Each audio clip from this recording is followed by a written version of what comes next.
ubani mina ngiyavumela nonke amanye ngakho ngifaka ama-mask ngiyasanitize ngenza yonke into ezwayo. Kodwa ke bafotha ke sibuyeni la kancane kwesikhulumo sembusweni. Ububona yini ukuthi i-testimony ebese sinayo? Uzwile into epakisa ukuthi inamba seziyakhuphuka eMaritzburg sesi-epicenter. That was the kind of the testimony ebesina for 2020, for the whole blessed year. Besingasahambi ngokukholwa, besihamba ngokuthi kuthiwane emhlabeni. We are too low. That is why God is calling us high. Kuthi angithi, I declare the restoration of the church of God back to its position. Asikho nje endaweni. Uzubone mfundisi wami ukuthi we have lost the position. Khona abazalwane abangakabuye namanje emabandleni. Hayi ngoba inamba ingavumi uyasaba. La uNkulunkulu amonqele. I'm the victim inkosi kuyangenza ngayifila lento yokuthi lento yeCovid ibenza njani abazalwane. What it does, it keeps you in a space la izokushumayeza khona ithi you are the next. Ithi you are the next. Uthi uyathanda zithi no your time is up. Bese uzizwa umoya ungathi awusekho. Ungekho lutho ukhohlela into engekho. Now lapho awubheka uNkulunkulu awusabheki lutho usubheka what is next. Uthiwani kuthiwa ngizokhohlela kuthiwa ngizocinana uyabala njalo akusasho ukuthi usulungisela ukuhamba uthi okay kusho ukuthi emveni kwalokho ke sengizocinana ke manje emveni kwalokho ke sengizophangaza ke manje emveni kwalokho sengizophala kanti iphi into ethi no shama hayasa akuyintaba but I'm positive kulungile but I belong to the high God, the supreme God. I command the situation.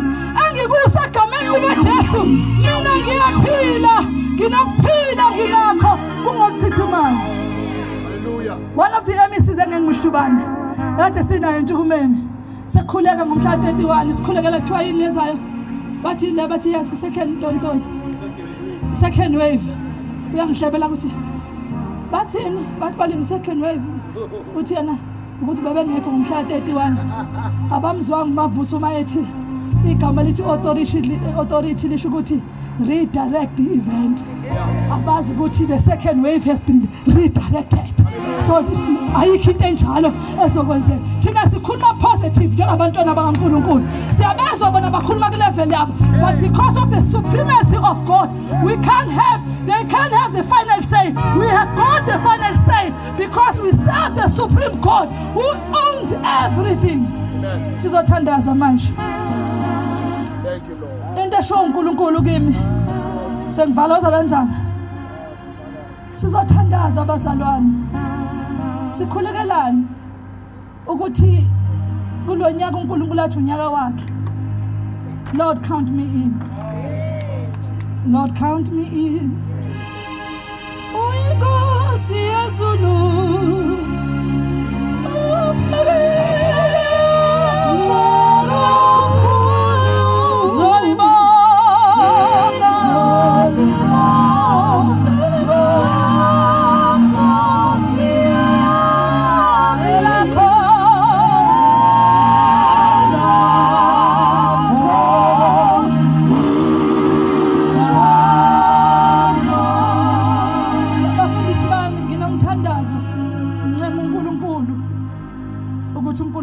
position.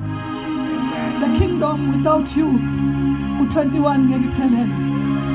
Yathandaza egameni lika Jesu I pray. Hallelujah. Libabo shamaya lazaya. uNkulunkulu uzoqala asiprepare kuyimanje. Uzozwa kuvuka izinto ezintsha okade ungenazo. Sanibonani incebo kaNkulunkulu. Yazi into ezokwenza yipi mapholoba. Uzothi ubuzazi ukuthi umprofeti uzwe kuvuka enye into yakwa healing and deliverance. Ngoba ibandla lilimele. So God is going to empower first abafundisi. So let us be ready bafundisi egameni lika Jesu. Yasizendlale ukuze kuthi uNkulunkulu uma uThixo kimi nzama wathi uma singenzi uzosiphalaza alanda abantu alanda abazalwane alanda isalukwazi ebandleni siyibambe lento kaNkulunkulu. Kuthi angithi ake silungele njengebandla and say Lord I'm available. I'm available. Izinto zibuyele ebandleni egameni lika Jesu.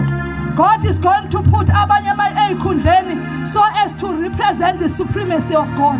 Abanye bazoyithola angazi uyithola kanjani kanti inkosi ifuna uyoyimela siyanyuka ke bazalwane uthe uma phela bazi levels yini indaba is because God is going to put us in positions, in influential positions, so that we can influence. Uhulumeni uyasidinga webazalwane. Uhulumeni uyasidinga.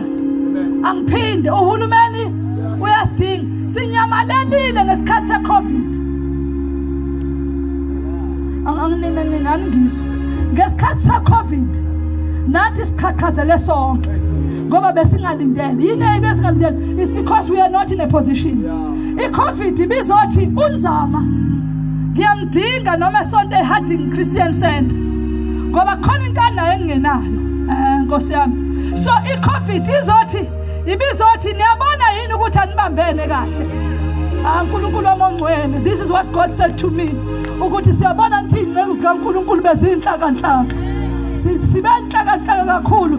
Divided we won't win, but united we shall win. Amen. Isizini ka-2021 isizini of unity. Ingakho kukhona intaba ngoba intaba iyahlanganisa. Ungayithathi njengesonto intaba iyahlanganisa. Manje wonke umuntu ufuna afunyana idlelo mayifika. Nongenandaba onganinakiwe badleli lakhe mayifika entabeni. Ufika idictele uNkulunkulu ngoba kazile umuntu uze kuNkulunkulu.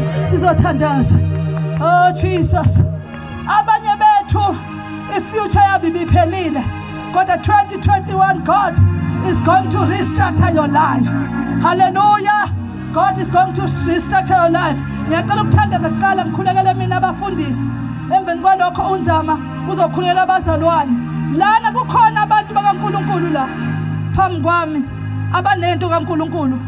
Eqala ebilayo. Jesus, eqala ebilayo. Ngo 2021 ebusuku ngomhla 31 December 2020 uyoyizwa into ethi now the time is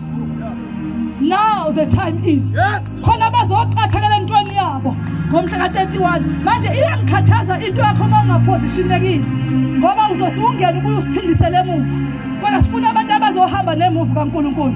Father God, in the name of Jesus, I pray for your servants Nkulunkulu. Awu Jesu ngiyathandaza thandazani ingcebo zakho uNkulunkulu wethu onamandla onke amandla aphelile kwabanye badidekile ngiyaguqa kulentaba uNkulunkulu wethu siyaxolisa njengezingcebo zakho nathi khona lesingenzanga kahle khona siyaphenduka siyavuma icala lethu kuwe baba wethu ongcwele kodwa siyabonga ukuthi usuphinde wasihawukela futhi uNkulunkulu wethu siredi uNkulunkulu wethu onamandla onke siyavuma uba usigibele uNkulunkulu wethu ongcwele khulekela ukuthi udedele ugcobo lwakho olunamandla phezu kwalencelu nalenceku uNkulunkulu supreme God silindele your manifestation ukuthi ubonakale egameni likaJesu bathe bagcotshwa bakho uNkulunkulu wethu anani lakho nesambulo emlonyeni wabo balishumele ngesibindi izwi lakho kwaba phela ngamandla khulekela amandla akho amasha uthi uIsaya uyanika abaphelelwe ngamandla uNkulunkulu wethu ongcwele siyabonga. I declare in the name of Jesus that their lives will never be the same again. Thank you, Lord, for the authority that you are reviving in their spirit, oh God. That their churches, oh Father, are now going to be moving forward with no fear. I stand against the spirit of fear, the anxiety upon thy servants, oh God. I pray that you reposition them. uNkulunkulu wethu babuyele kwenje ngoThixo. uNkulunkulu ngizwa njalo. Baba wethu ongcwele uzokwenza ufakazela izwi lakho. Baba ngegameni likaJesu. Thank you, Lord. Asiphakamise izandla zethu njengebandla. Baba egameni likaJesu Kristu waseNazaretha. Ibandla lakho leli simakade. Umsebenzi wezandla zakho lo uNkulunkulu ophilayo Baba wethu othandekayo awukwazi ukusibiza Baba wethu namandla onke siphinde emuva sifana nento ebekade siyo sibonga Baba amandla akho sibonga Baba ubuNkulunkulu bakho sibonga Baba wethu ongcwele ukuthi usihlwiphela kuwe uNkulunkulu wethu namandla onke Baba uyavuselela izinto ebekade sezifile Baba uyaqinisa Baba besekade kuyethile uNkulunkulu wethu namandla onke Baba uyavusa obekade sekufile uNkulunkulu wethu namandla onke egameni lika Jesu Kristu isibusiso sakho siyehlela phezulu kwebandla uNkulunkulu wethu namandla the supreme power of the living God iyehlela phezulu kwebandla uNkulunkulu wethu ongcwele uqinisa lo nalowa unika amandla amasha kulo nalowa uhamba nathi usibamba ngesandla uNkulunkulu wethu namandla onke konke ukuphila ongakithi njengebandla uyakubuyisela kithi egameni lika Jesu Kristu waseNazareth. Father, we bless you, we honor you and we glorify you in Jesus' name. Amen.